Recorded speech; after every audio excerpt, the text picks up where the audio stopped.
তো অবশেষে আমরা পাহাড়পুর পৌঁছে গেলাম। পাহাড়পুরে পৌঁছেই চলে গেলাম টিকিট কাউন্টারে টিকিট কাটতে, এবং টিকিট কাটা শেষ করে চলে গেলাম ভিতরের দিকে। প্রতি পিস টিকিটের মূল্য 30 টাকা করে। তো অবশেষে পৌঁছে গেলাম পাহাড়পুর আজ বাংলাদেশের অন্যতম পর্যটক কেন্দ্র। প্রতি বছর দেশ বিদেশ থেকে হাজারো পর্যটক ঘুরতে এবং গবেষণা করতে আসে। এই ঐতিহাসিক স্থাপনাটি দেখতে আসে।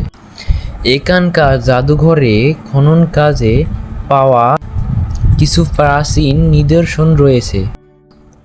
এখানকার ওয়ালেও কিছু আর্ট করা রয়েছে।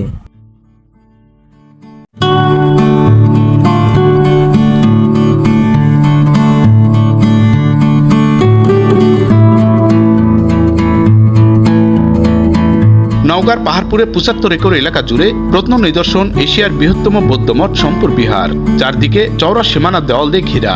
সীমানা দেওয়াল বরাবর রয়েছে সারিবদ্ধ ছোট ছোট কক্ষ। চার কোণের এই পরিধিতে মোট রয়েছে 177টি বৌদ্ধ ভিক্ষু কক্ষ।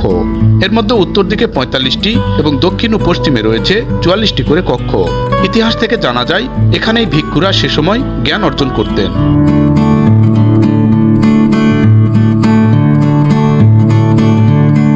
ঐতিহাসিকদের মতে পাল বংশের দ্বিতীয় রাজা ধর্মপাল 8ম শতাব্দীর শেষের দিকে এই বৌদ্ধ বিহারটি প্রতিষ্ঠা করেন।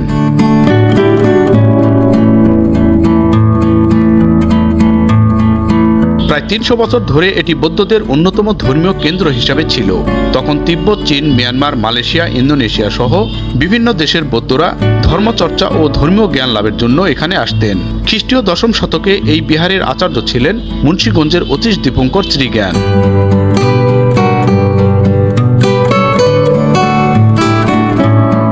তবে সম্পুর বিহার হঠাৎ করেই ধ্বংস হয়ে গেছিল কিনা তার কোনো প্রমাণ পাওয়া যায়নি। ধারণা করা হয় পাল বংশের পর উপমহাদেশে হিন্দু রাজাদের প্রভাব বৃদ্ধি পেলে আস্তে আস্তে বিহারে বৌদ্ধদের আনাগোনা কমতে থাকে। ধীরে ধীরে পাহাড়পুর বৌদ্ধ বিহারের মূল মন্দিরের উপর মাটির পাশাপাশি জমতে থাকে গাছপালাও, আর এভাবেই এটি আস্তে আস্তে অনেকটা পাহাড়ের মতো উঁচু হয়ে যায়।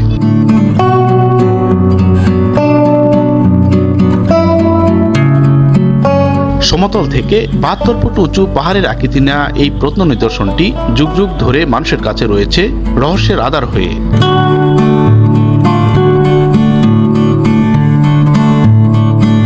বিহারের মূল স্থাপত্য দেখার আগে দর্শনার্থীদের নজর কাড়ে প্রধান ফটকের দৃষ্টিনন্দন বাগান। বাগানের বাহারি জাতের ফোটা সতেজ ফুলগুলো ঝলমলে রোদের মুক্ততা শোভা ছড়ায়। মৃদু বাতাসে দোল খাওয়ার অনুপম দৃশ্য নজর এড়াতে পারে না দর্শনার্থীদের।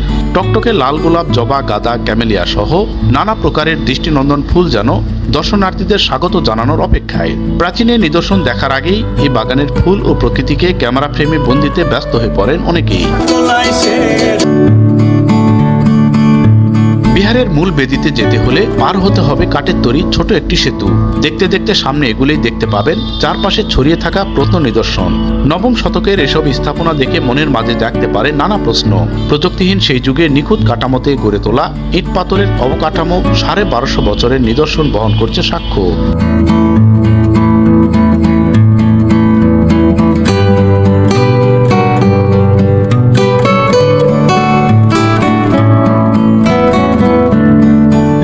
একর পরিধির উপর গঠিত এই পাল আমলের অনন্য নিদর্শন পাহাড়পুর বৌদ্ধ বিহারের চতুষ্কোণের এই পরিধিতে মোট রয়েছে 177টি বৌদ্ধ ভিক্ষু কক্ষ। যে ভিক্ষু কক্ষগুলোতে সে সময় ধ্যান এবং জ্ঞান অর্জন করতেন বৌদ্ধ ভিক্ষুরা। যুগে যুগে পাল আমলের এই অনন্য নিদর্শন মানুষের কাছে হয়ে রয়েছে রহস্যের আধার।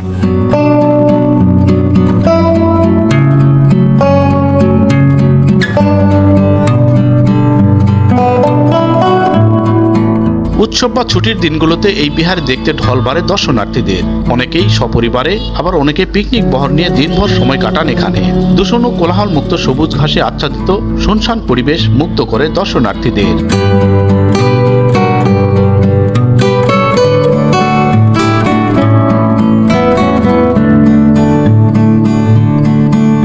শিক্ষার্থীরা মাঝে মাঝে আসে এখানে দেখি, কিন্তু ওরা যে উদ্দেশ্যে আসে সে উদ্দেশ্য হয়তো ভালো মতো না পড়েই চলে যায়। তারা এখানে কি জানার দরকার এগুলো তারা আসলে এরা বুঝতেই পারে না। এগুলো তুলে ধরার জন্য মনে হয় আরো একটু ব্যবস্থা নেওয়ার দরকার ছিল। এখানে ইন্টারনেট সেবাটা যদি বৃদ্ধি করা যায় তাহলে দেশ বিদেশের পর্যটকরা আরও বৃদ্ধি পাবে এবং বাংলাদেশ সরকারের অনেক রাজস্ব আদায়ও অনেক বৃদ্ধি পাবে।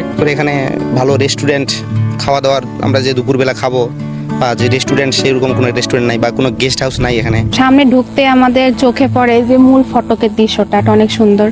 আর পাহাড়পুর আমাদের অনেক প্রাচীনতম একটি নিদর্শন, বৌদ্ধ বিহার বলা হয়। আর আমাদের দেশে এরকম একটা সংস্কৃতিমূলক জিনিস আছে, একটি টুরিস্ট প্লেস, সবাই ঘুরতে আসে, অনেক ভালো লাগে।